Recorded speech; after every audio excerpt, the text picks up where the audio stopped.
Hi there, I'm Christy Effelman, and I am the founder and CEO of Edge Leadership. And it was my honor to be on the Leadership Cafe with Richard Citrin and Michael Couch. And here is a sneak peek of what you will find if you choose to join in and listen to us. The first is that you are going to hear about some challenges in my career and at least one time that I failed spectacularly. You are also going to hear about what PEER really stands for, PEER, in my new book, The PEER Revolution, and you may or may not see a cat in the background. I am inviting you to join us, and I look forward to seeing you there.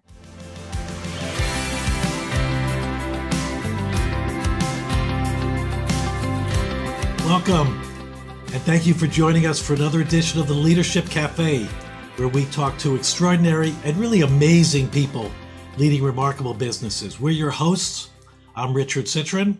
And I'm Michael Couch, and very excited to have today's special guest, longtime colleague and friend, Christy Effelman. Christy is the founder and CEO of Edge Leadership. Plus, I'm going to read the 7 pages of a fantastic work experience that she's had, life experience she's had. No, but I'm just intrigued. Athena Young Professional Award recipient, recognized by the Huffington Post as a fierce woman. I love that one. Pittsburgh, one of the 40 below 40. Does that still fit? I shouldn't ask a woman that, I guess, but fantastic. And welcome, Christy. So excited to have you here. Oh, thank you for having me, gentlemen. It's always an honor to share space with you in person or virtually. Or e-space, sharing e-space. And of course, with the exciting thing for us is Christy has just published a great new book called The PEER Revolution. We're not going to talk about that though. We're intrigued because it fits a lot of great concepts on coaching and leadership development that fit the kind of experience that we have. But tell us a little bit more about your background, Christy. What are some of the key things through your experience that you think make a difference in how you approach and think about leadership today? That is a good question. I would say, so the first thing that is important to know about me is that I challenge the status quo. Everything I do, I believe in thinking differently. And when you ask the question of what are some key moments in my leadership journey, the first one that I go back to was right out of college. I worked for Johnson & Johnson. So Pittsburgh girl, born and raised, McKees Rocks, went to Catholic schools all my life, including my undergrad at Duquesne. And my experience with Johnson & Johnson was I was a sales rep in the operating rooms. And my job was to teach surgeons new technologies for procedures that they had been doing for years and years. And while I got many things from that first job experience, probably the most substantial one was that I was a part of a mentoring program. And J&J had the philosophy in their sales organization that good sales reps mentored new hires, division managers, the sales reps, all the way up, the regional managers. The CEO at the time was actively involved in this mentoring program. And without having the language for it at the time, I fell in love with adult development. What I knew was that my favorite part of my job was mentoring the new hires. And so at the ripe old age of 24, I assumed that I should be a sales manager. Right? Isn't that what being a manager is all about? It's about developing people. So I went through the internal hiring process and I'm like, I want to be a sales manager. I've got, here are my numbers. Here are all my prerequisites. I'm a great salesperson. And J&J said, awesome. We'd love to have you, but you have to move out of Pittsburgh because in order to move up, you have to move out. I was a single mom at the time, didn't have any interest in leaving Pittsburgh, worked through a recruiter, landed there. So again, big global healthcare, still sales, this time as a sales manager. And it didn't even take me a year to go down in flames.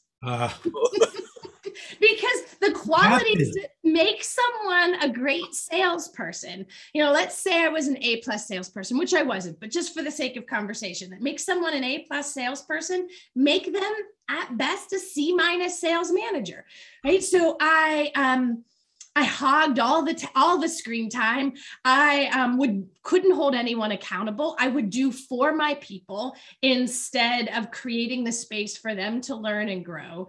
And luckily for me, Bear didn't fire me. They absolutely could have, because I was not a good sales manager. They instead pipelined me into learning and development. And that's where I discovered coaching.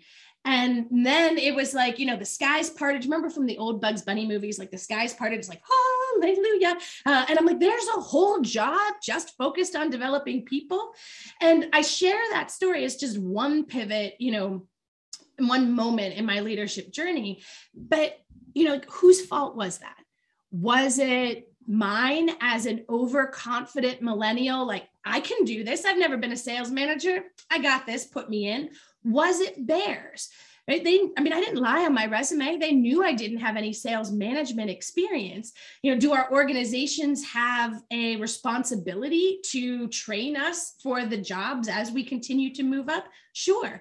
So I'd like to say that we both had a little responsibility in that, but that was absolutely probably one of the first moments in my leadership journey that I recognized, all right, I need to own my part of this.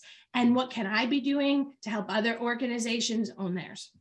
Right. Hey, Christy, I love that story. And I want to ask you about another leadership moment. The first story you describe in your book is where you're working for the construction company, and you are scheduled to do an important presentation, not just a presentation before the board. And you get all duded up, and you're looking fantastic as you just like I did always do. But today. it was, you were doing your thing because you were a woman in a predominantly male-dominated industry, and you had to do twice as good to be you had to do twice as good to almost probably be perceived to be half as good, as is often the case in those situations. And you describe in the book how you get to the parking lot of the building, and it's raining, and you have to run in with your materials over your head, trying to stay dry.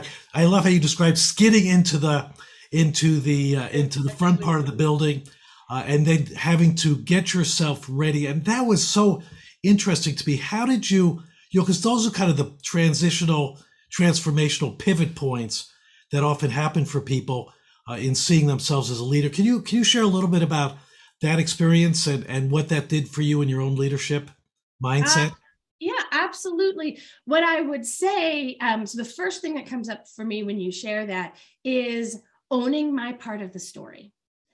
So, it was my first, so I had just been promoted to the executive team. So first female manager in the company, of course, then first female on the executive team. And this was my first big presentation to my peers on the executive team. And I had a lot of challenges at the time in my career, and I had been writing a story of what that meant for me.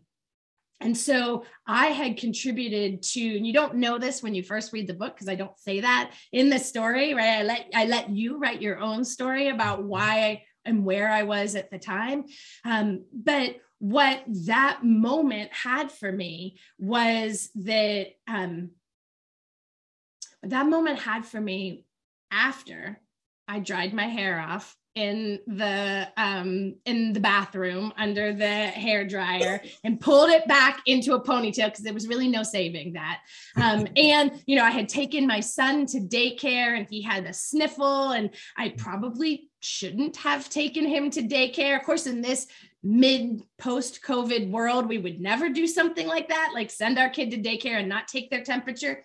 You guys, I didn't take his temperature that day because I was a single mom. I needed to get him to daycare so that I could show up as an equal in the eyes of all of the guys that I was presenting to that day. After I went into that boardroom and killed the presentation in a good way, I came down to my office and I said, I'm not doing that again. I need to find a mentor I had been a part of this great mentoring experience with these big companies, and now I was in a smaller organization. I'm like, well, I'm the first woman, at the VP level in the company. I'm not going to find someone higher up than me here.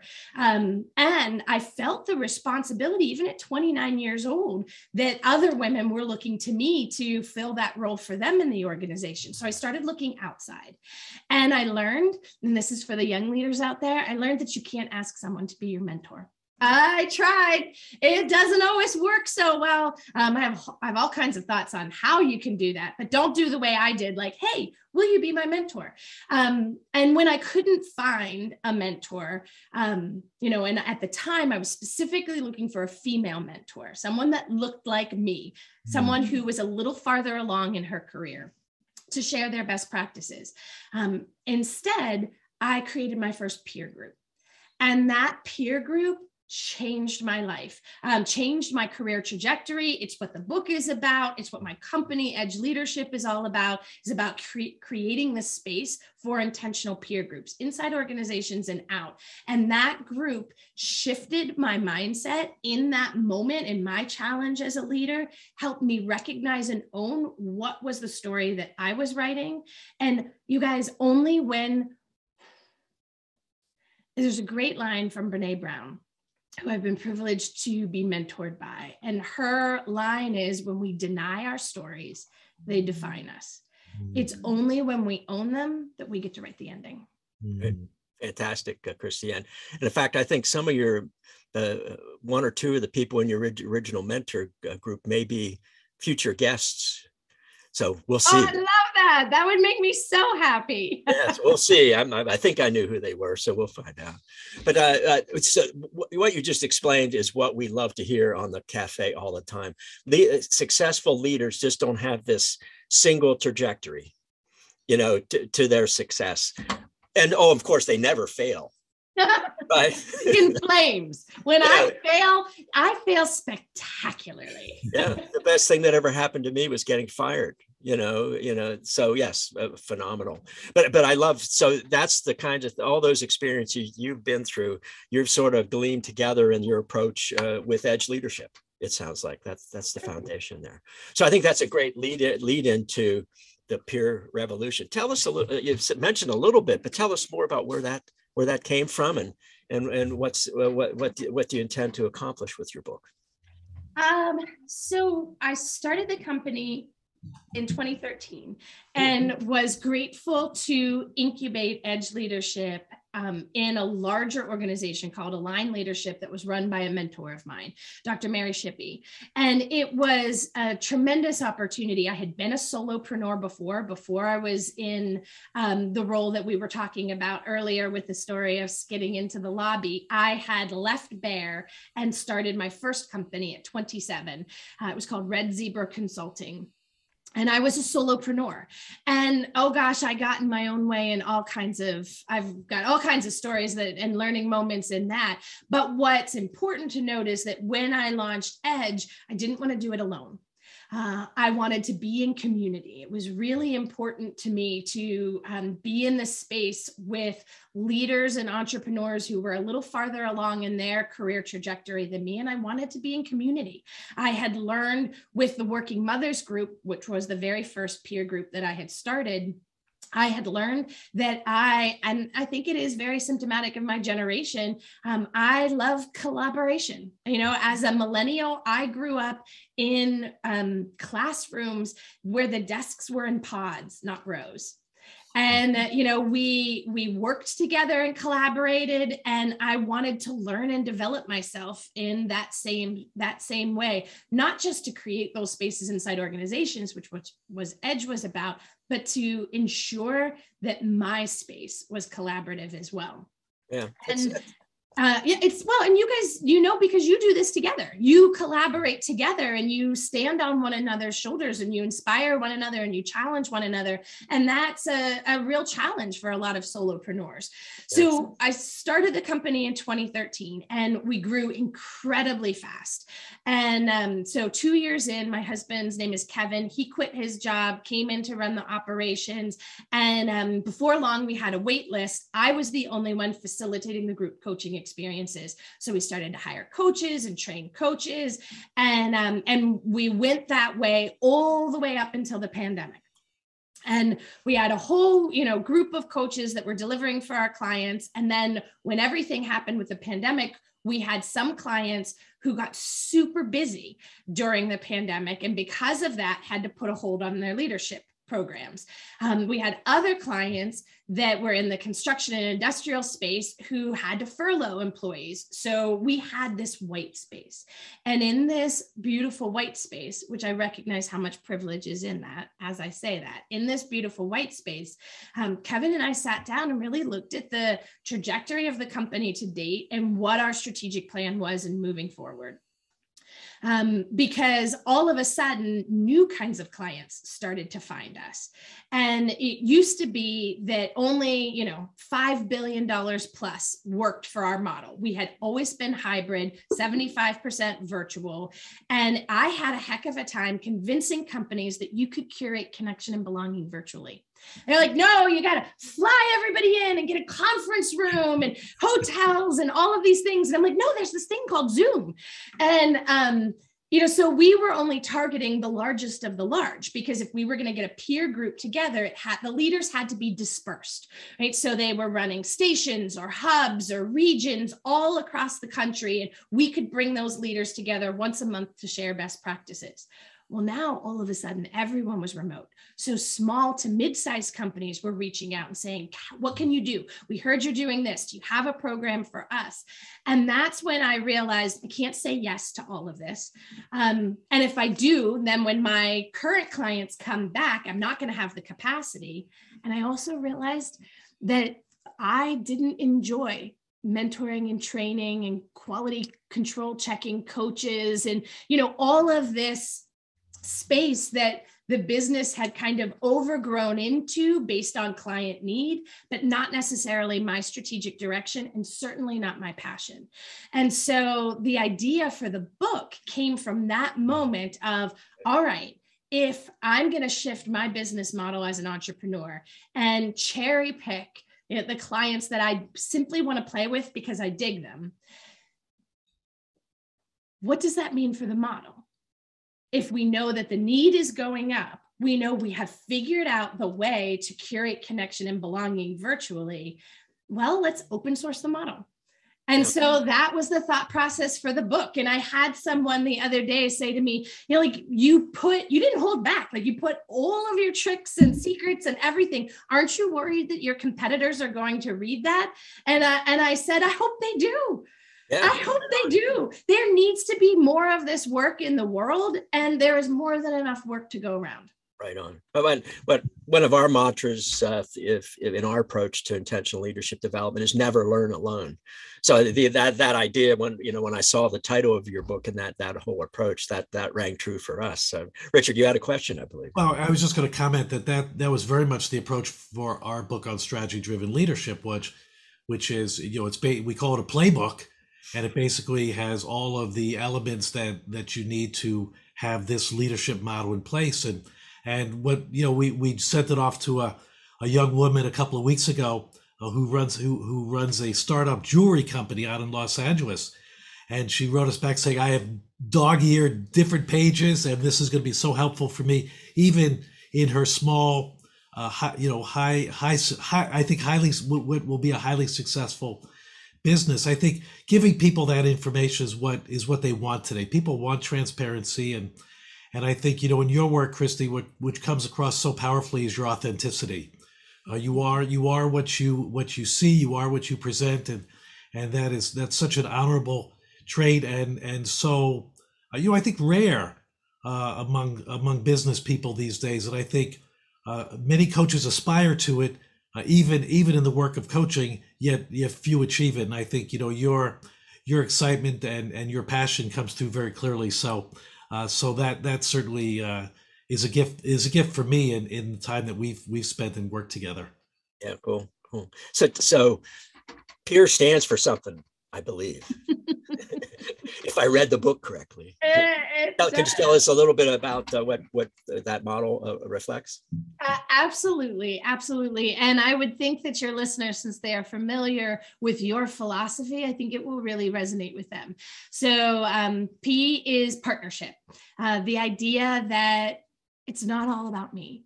Instead, it is about me in collaboration with you. It is showing up together vulnerably.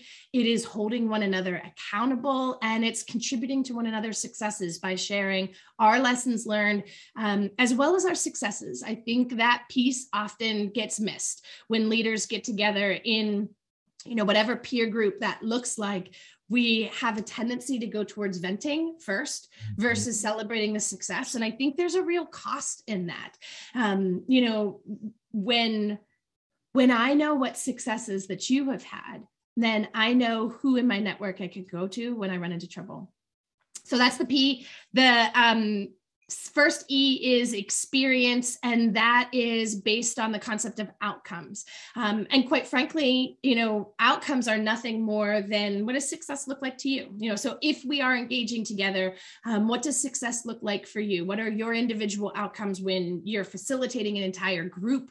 Whether that is you're a people leader and you have your team, whether that is you are a coach or a facilitator and you're facilitating a group, what's the group's outcomes? I learned this from you, Michael Couch, way back when I had hired you around, team dynamics and, what are the group's outcomes? What are the individual outcomes? And I asked that question as one of my first questions before we even kicked off today. Tell me about your outcomes. What is it that you want me to focus on? What can bring the most value to your audience? So partnership, experience, and then the third is exposure. This goes back to that concept of practicing vulnerability that I learned from Brene Brown's work. And it's about, vulnerability to me is the birthplace of innovation.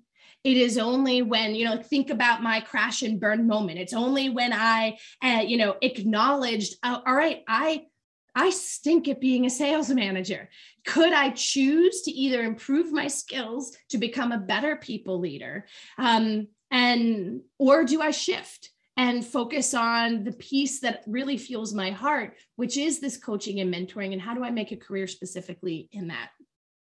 And then the R is, I had a moment, reflection. The R is reflection. And, that is for me, oftentimes coaches talk about self-awareness. Reflection is the space where we pause. Think about what I shared about the privilege that I had in the lockdown, to stop and pause and really look at what all I am doing versus this crazy busy schedule of just doing and doing and doing, and stop and pause and reflect. Not just what's working and what isn't, which as a leader, I have always had great discipline around, but where I've been more challenged is what do I like and what do I not like? Yeah. What is serving me, in terms of where I want to grow next and the impact that I want to have on the world. Excellent. So in my mind, all the great research evidence behind why those tools are and that approach is effective is clicking. We're understanding now what the value of networks are. Absolutely. And not the organization chart. The idea that never learn alone. The idea of the adults won't learn unless we have a real impact in mind. That we have the outcome in mind. So I love that model. Hey, and it spells a word. It spells the word. I think the other thing that comes up for me that I would want to share around that concept of networks is the delineation of our operational networks versus our strategic networks. I do a lot of work with women in male-dominated industries. It's a passion of mine, obviously because of my background and feeling alone and not wanting other women to feel the same way. And I just had a conversation in a session with 77 women in a group coaching experience on Wednesday. And we were talking about this concept of women and those identifying with femininity are often really good at managing to their operational network. So if you think about the operational network, that's the network that you need to get crap done, right? It's what you want to get done in your team, in your organization, the impact that you want to have. And women are really good at building that network and leveraging it. We're not quite as good at the strategic network. And the strategic network is who are the group of people that are both inside and outside your company, both inside and outside your industry, who know who you are, who are sponsors and mentors on your journey and your career path. I read a great article not too long ago that had said a great test of a strategic network is this: do you have 5 people that you could call on tomorrow, should you find that you lost your job, and they would actively help you? Mm-hmm. And if you don't, maybe you've been a little lax on that.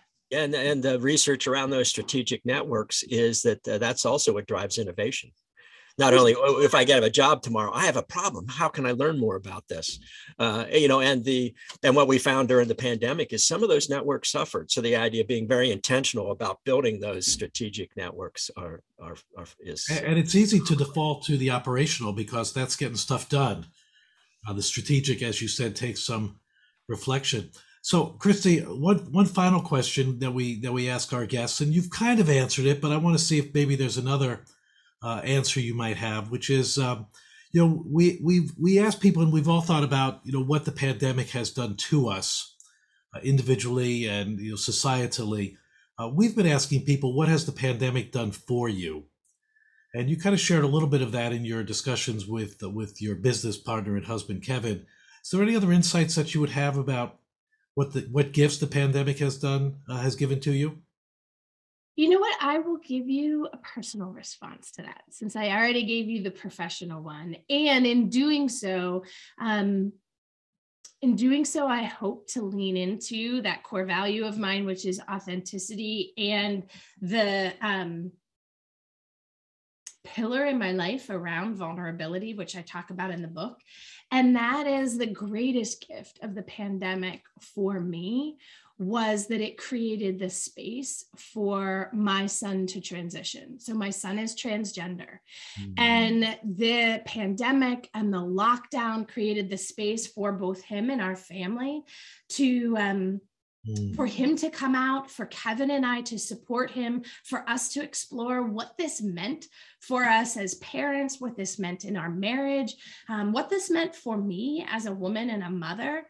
And it has shifted my work in ways that I cannot even explain, but way more powerfully, it has shifted who I am. And my son is my greatest teacher. Mm-hmm. Well, thank you for sharing that. That is so powerful, and good for you guys for staying with him, and for him for discovering who he is. That's so powerful. Yeah. Great. Chris, we want to thank you for joining us today on the Leadership Cafe. As a thank you, we want to send you a copy of Strategy Driven Leadership, which you will get a copy of. Christy, what's a good way for people to connect with you? Certainly they can find Peer Revolution on Amazon and all their favorite bookstores and book sites. Other ways for people to reach out and connect? Absolutely. So find me on social media. You can search my name. You see my name there on the tile, Christy Effelman, LinkedIn and Facebook. In Instagram, it's Christy @ not the @ symbol, Edge Leadership. So just search Christy @ Edge Leadership, and I look forward to engaging with you there. Super. Thank you so much. And for all of you who are listening, remember you can get all of the Leadership Cafe podcasts at your favorite podcast location, as well as on our social media sites that this will be broadcast on as well. So for all of us, and I want to thank our producer director, Chad Barr, for his technical expertise. Yay, Chad. And please join us for the next Leadership Cafe. I'm Richard Citron. And I'm Michael Couch. Yeah, we look forward to seeing you on the future episodes of with great people like Christy Effelman on the Leadership Cafe. Thank you. So long, everyone.